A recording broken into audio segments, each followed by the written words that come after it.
Welcome to another episode of the True Hoops podcast. I'm Daniel Aquino, once again joined by the great James Boisits. Thank you. You didn't have to call me great. I appreciate it. You know, um, well, something happened. uh, what was Friday night into Saturday morning? Oh no, Saturday night into Sunday morning. Luka Doncic is now on the Lakers. So, huh? Anything's What were possible, man. what did you think when you first saw the tweet, maybe? Well, I was leaving work, I was working, and the guy at my door, the doorman kind of Hmm. thing. I looked over and he was looking at his phone. I'm like, are you a basketball fan? I'm like, is this legit? Like what I just saw? And he's like, yeah, man, Luka. I'm like, you got to be kidding me. Like, what is this? I thought Shams was hacked, and I saw Mark Stein tweeting, and I was like, what is happening? And then I saw the details of the trade, and it didn't make sense at all. And like I think most people in the world that follow the NBA, um, they're still trying to process it.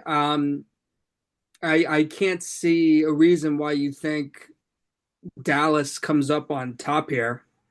Some people have tried. It's the most stunning trade of my lifetime, and I think you can argue it's the most stunning trade in professional sports history. Yeah, like it sounds hyperbolic, but like these type of trades never happen. Like a player in their prime, 25 years old, he's been all NBA 5 times, didn't request out. There's no like off the court issue that we know of. He was just traded because he's a little tubby. That's that's why you trade Luka Doncic. So like my friend, he's texted me. All he said was check Twitter. That could be about anything. I was like, okay. So I'm there on my Twitter feed, refreshing. I'm like, what is he talking about?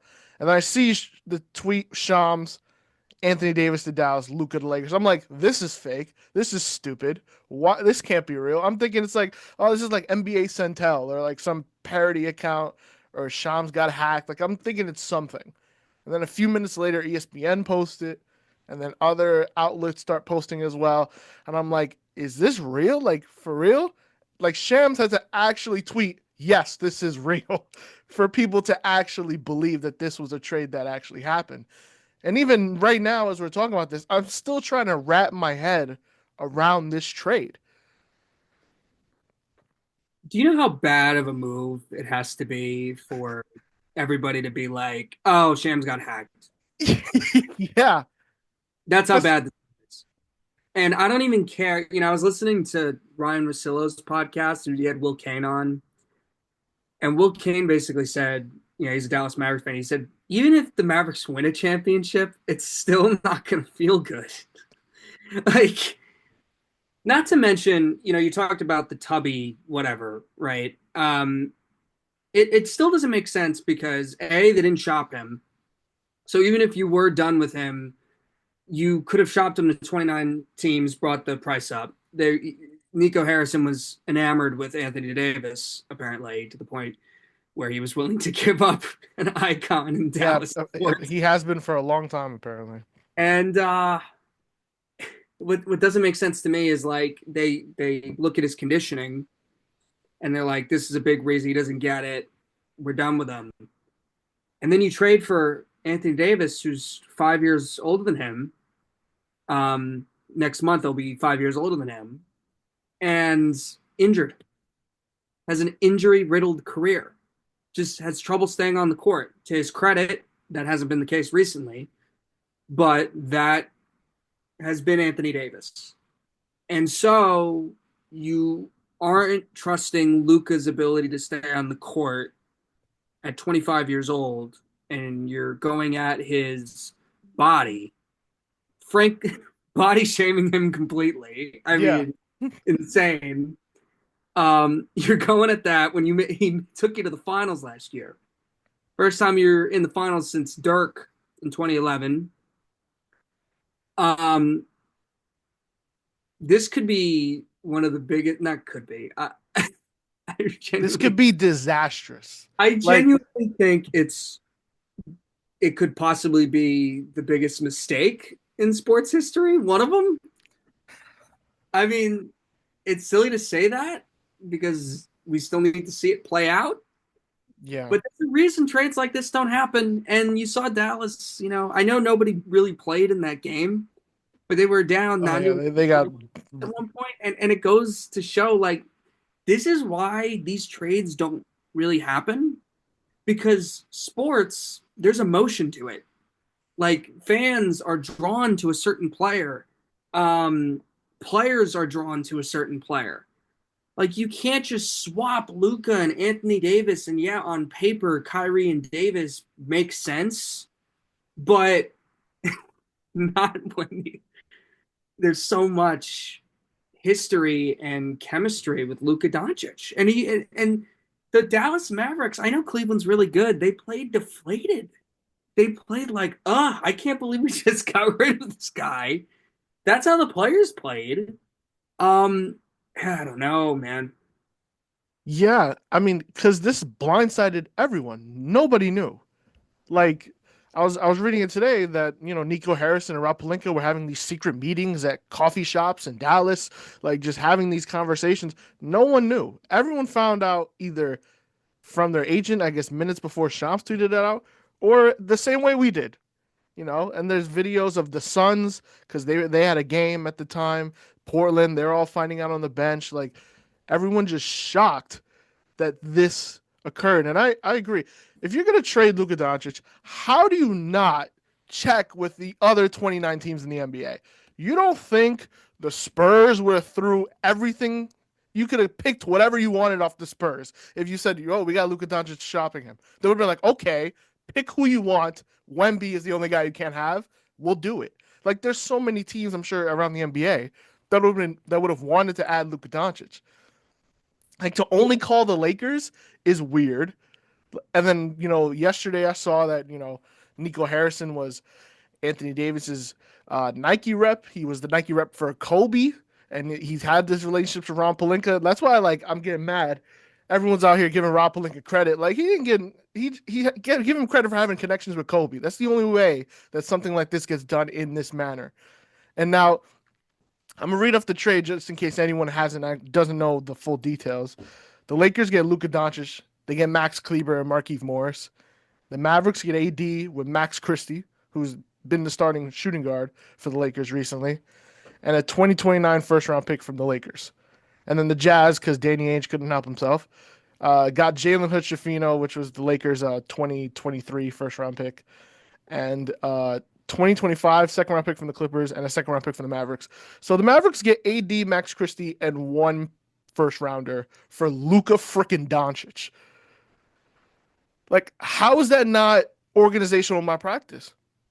And you got to think too, because you're thinking immediately like they could have gotten more for him. Well, I guarantee if they shopped him, there's a chance that Palinka includes Reeves in the deal because there was this thing that Palinka somehow convinced Nico Harrison to Yeah, not give up as much stuff. because of Luka's conditioning, that's such a big issue.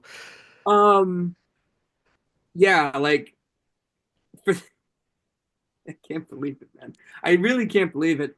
Um, for them to not shop him, I mean, if they did that, then Palinka is possibly throwing in Reeves in there, or possibly throwing in the other first round pick plus Anthony Davis. Maybe the Lakers make another deal, try to get more first round picks somehow. That's what they're, or you get something even better than that. I mean, I think the reason why they weren't interested in what the Spurs or the Rockets had to offer is because Dallas is still trying to win. They're still trying to win right now. So that's what makes this so crazy is like they're basically saying we don't believe we can win with Luka Doncic. We believe we are better with Anthony Davis, Max Christie, the defense, and Kyrie Irving. And guess you know what's back now? Leader Kyrie Irving. He can't afford to shoot 4 for 15 from the field against the Oklahoma City Thunder in game 4, game 5 of the playoffs in the second round. He can't afford to do that anymore. He's got to stay healthy all season. Anthony Davis has to stay healthy all season.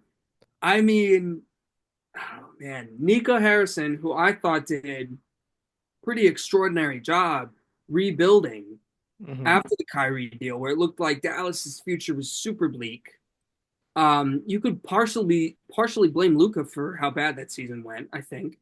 But they returned, they bounced back. They got Derek Lively, they got PJ Washington, they got Daniel Gafford. Like they were able to sign some glue guys. Like Dante Exum was productive for them. They got a bunch of dudes that like worked, and Kid was doing a good job with that group. And they're just like, all right, now we're gonna completely get rid of all of that. And I think Nico Harrison needs to be looking over his shoulder a lot in Texas. We're all aware of the gun laws there. I mean, I'm not trying to say. I'm just saying, man. They're really. Yeah. Uh, I fear for the safety of Nico Harrison. This is like unbelievably bad. The Dallas Mavericks Instagram account is like moderately sorting through the comments, and even some of the comments that made it aren't good. Like it's bad. It's really bad. This is why trades like this don't happen. So my retort is to Nico Harrison: this better work because, and you know what? I don't know if Jason Kidd signed off on it. Judging by that presser, it looked like he No, didn't. he did not. It doesn't look like he did. But um, um, this is their jobs, man. And like, if this goes south, like next year, let's just say Irving's injured, Davis is injured, the fans are going to turn on this real quickly. And I think Nico Harrison underestimated the love and passion that Dallas Maverick fans had for Luka. It's 100%. Definitely. I mean, they were protesting, right? In front of their arena. Oh Like, my God. It like got I so bad to the point where I thought like, oh, maybe Silver would step in and be like, no, no, the Mavericks fans no, are too he hurt. We he's got not denying Luka Doncic to the Lakers. Viewership's down. We need something we need to ramp stuff up. The Nico Harrison that press conference was something because embarrassing. Jason Kidd's just sitting there with a bewildered look on his face, like this is my life. This is what happened. And Nico Harrison is just there confidently talking like he made like a great trade, like he did something good for the organization. Him It, saying that they want to win now and you trade the 25-year-old who's in his prime, who averaged nearly a 30-point triple double last year, those two things don't add up. is Like, he even in his prime yet, Dan? Is he? He's 25 years that's old. true because, like, 28. he's 25 and, like, he has these issues, right? With his focus, his conditioning. If he gets past those things, then we see what the real Luka Doncic is, right? And he's already taken them to the finals, right? It's just like you spend all this time the past couple of years building this roster to fit Luka Doncic perfectly. Like, right? Luka's doesn't play a lot of defense, so you surround him with a bunch of guys that all play defense. You get him a second star who can also score, take some ball handling abilities off of him. You have lob threats with Gafford and Lively. Like you built this perfectly. They were in the finals last year. Like I know it wasn't a close series. Boston kind of had their way with them, but to think they're like, you know what, it's not working. Let's get rid of Luka Doncic, and you bring in AD, who you mentioned is 31, going to be 32 in March, has his own focus issues, motor issues. Laker fans complain about, times where he disappears in games. Like now you're trusting him to be kind of your number one guy, or are you trusting Kyrie to be your number one guy? Like these are two guys that are not the most reliable. And I know Luka, even if you think he's a little doesn't have good conditioning or he's a little overweight, he was playing 38 minutes a night in the playoffs on one leg. Like the guy can still go, right? Even if he does have these issues. Like but to pull the plug so quickly and so haphazardly without even really thinking it through. Like to me, this is something maybe you think about in the offseason, right? Where you could kind of assess the season that you had. Like if Dallas, only got to the first round or the second round, maybe you think this through. But to do this just randomly a couple days before the deadline, completely shake the fabric of your organization and its future is just insane. I don't know how you keep your job doing that. Like this, if this doesn't work out, does Nico Harrison ever get a job in a front office ever again? Never, never. That's a bad It's unbelievable. thing. Okay, now think about it like this too, because I know Luka's injured, and think about if you're Dallas right now. Okay, I know they're not like playing amazing, partially due to the Luka injuries, right? Mm-hmm. Um, look at the NBA landscape right now. Who would you say is like by far the best team playing right now? To me, it's been Oklahoma City. It's been Oklahoma City, right? Cleveland has been great. Don't get me wrong, but they haven't proven anything yet in the postseason. So I'm not going to sit here and be like, if Cleveland and Dallas were in a playoff series, oh, I'm taking Cleveland. Like, you can't say that. Boston does not look the same. They don't. The Knicks have no depth to them at all. Sorry about that, but it's the truth. That is true. My point is the Knicks are not unbeatable, okay, by any means. And outside of Oklahoma City in the Western Conference, is there any team that Dallas can't beat I don't think so. with the Luka Doncic? Like I think So Houston would be tough just because of their defensive identity, but again, Luka offensively they Doncic. can't match up with. So here's my thing too. And if you're Dallas, you beat OKC last year. Like you beat them. Now, They've beaten them this season. yeah, In the regular season, I they've don't beaten think them. I don't think they would have won. Like I would take OKC versus Dallas. Hmm. But if I'm a Maverick fan, I feel as good as anyone does in a series against Oklahoma City. And Luka isn't even finished getting better yet. Like this isn't. I mean, they're clearly betting on that this is the peak of Luka Doncic, but I don't think so. History would tell you no. So yeah, he looked out of shape in the finals. He did that. I get it, but he's not like Zion Williamson. Like Zion can't get through like 30 straight games. And the team, he's never played like a real playoff game. Luka Doncic is taking them to the conference finals, a team that was not good enough to be in the conference finals and got there. And then went to the finals and shocked everybody after the year before they missed everything. And Luka was injured for a lot of that too. And the roster was very flawed with him and Kyrie. Like there was just no defense. And Hmm. like I get it, Luka's not the greatest defender, but like he took them to the finals. It's not Trae Young. It's like, come on. Which, by the way, I guess Atlanta officially wins that trade. I saw people say that. They're like, you know what? We did it. Like, I guess because you still have the guy on the team. I mean, oh my God. I can't believe Nico Harrison did this. And after a series of moves where it looked like, wow, not many GMs could pull off what he did. And then it's almost like he listened to all those compliments and started being like, yeah, I know, I'm really smart. I know what I'm doing.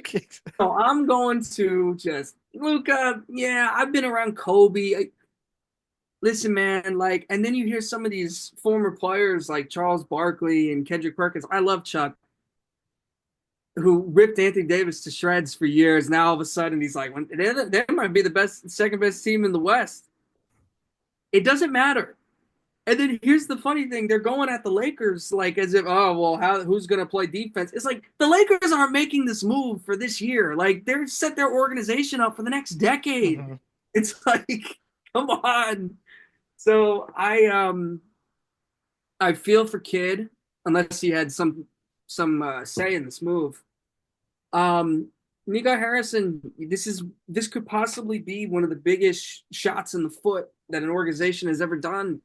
And if you look at the history of the Dallas Maverick fan, it's like they let Steve Nash walk. They could have had a Nash and Dirk Nowitzki duo, right? They let Jalen Brunson walk. I mean, Jalen Brunson one is inexcusable. I mean, you could have bought him back for like 60 mil.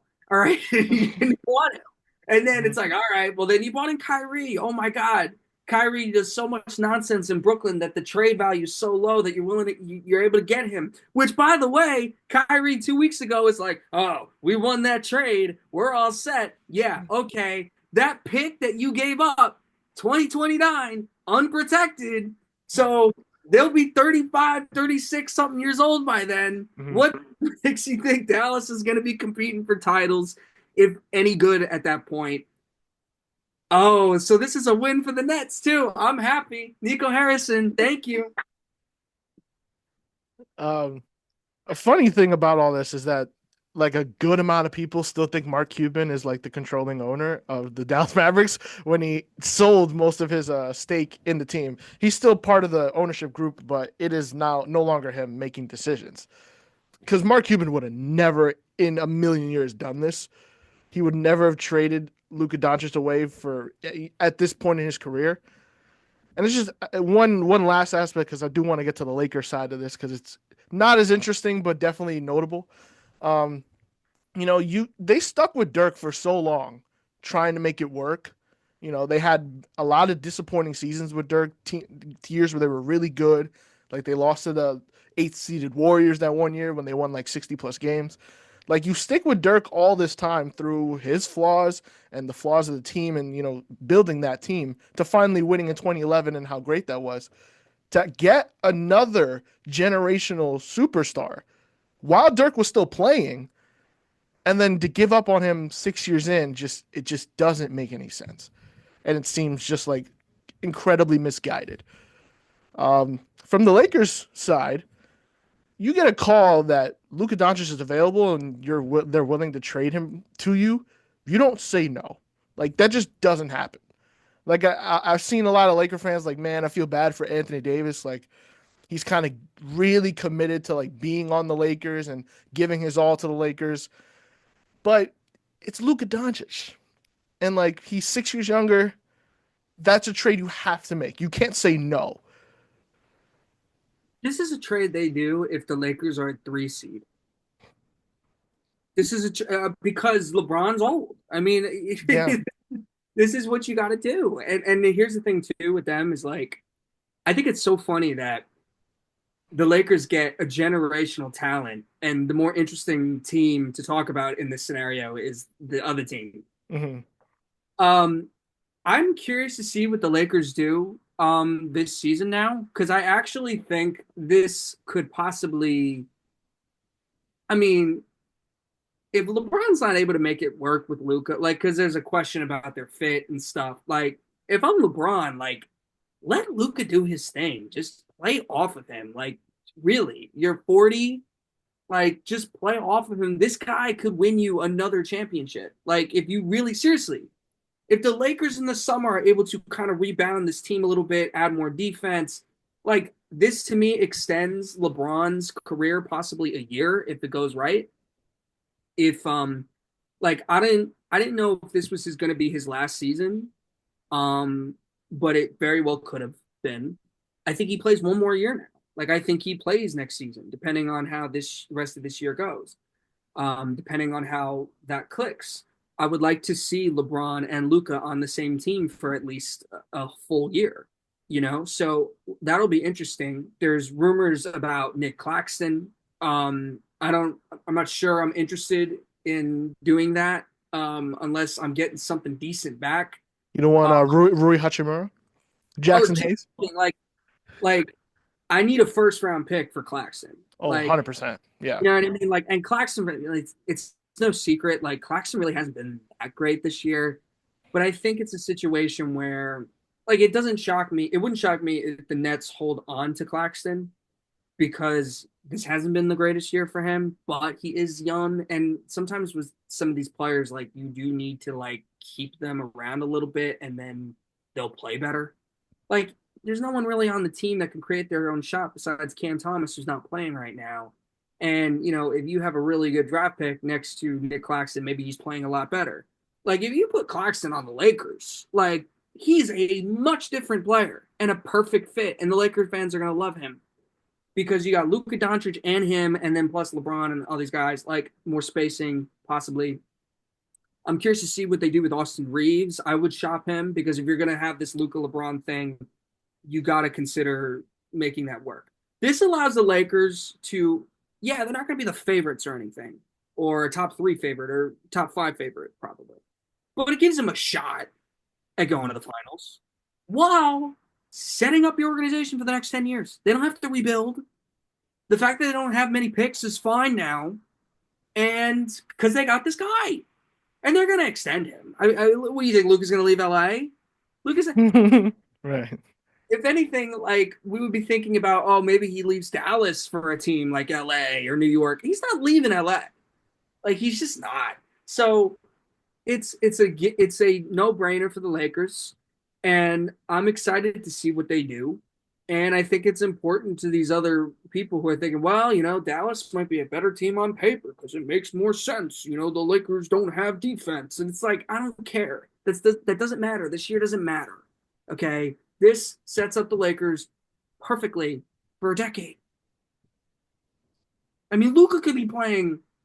Dallas obviously doesn't think so.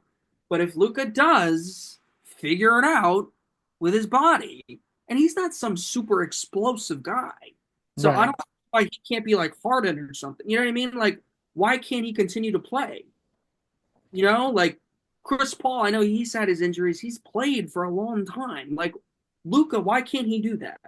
So Lakers could be in the conversation for the next 12 years with this guy. Yeah, 100%. That's why you definitely do something like this. The night of, I think part of the madness was like, oh, what does LeBron think about this? Because LeBron and AD appeared to be really close. But LeBron, first of all, knows basketball. He knows the type of player Luka Doncic is. He's talked about Luka Doncic many times in the past about how much he likes him as a player. So there was no question. I knew he wasn't gonna like be traded or anything. There was people that were throwing that out there that he would like lift his trade clause to be traded. LeBron doesn't want to get traded. If it's some if it like doesn't work out, say like if their fit really is wrong, like he can opt out of his contract and leave if he wanted to. That is that option. But I think they're gonna try to make this work. Um, this year, LeBron's had his lowest usage percentage of his career.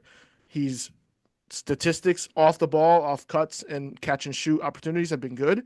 So I think he will be willing to just let Luka run the show because they're talking about Luka possibly coming back before the All Star break, which is February 14th, the weekend of February 14th. Mhm. So we'll see it sooner than later. I don't know how far away Anthony Davis is, so we'll see what the Lakers look like. Um, and they're looking to add a center before the trade deadline, which is February 6th. So just in a few days here. They've been connected, like you mentioned, Nick Claxton, Walker Kessler from the Utah Jazz. They've been heavily trying to get him. And today I saw Mitchell Robinson also come up because the Knicks are looking to see what they can do to improve the depth of the team. I don't know if that makes sense for the Knicks to do because I think the Knicks need Mitchell Robinson. I agree. I think the Knicks definitely need Mitchell Robinson. I think that's an off-season thing if we're going to move And him. fortunately for Knick fans, Joel Embiid's not going to be in the playoffs, so you don't have to deal with anybody hurting Mitchell Robinson, except maybe Giannis. I'd be worried to see him. Yeah.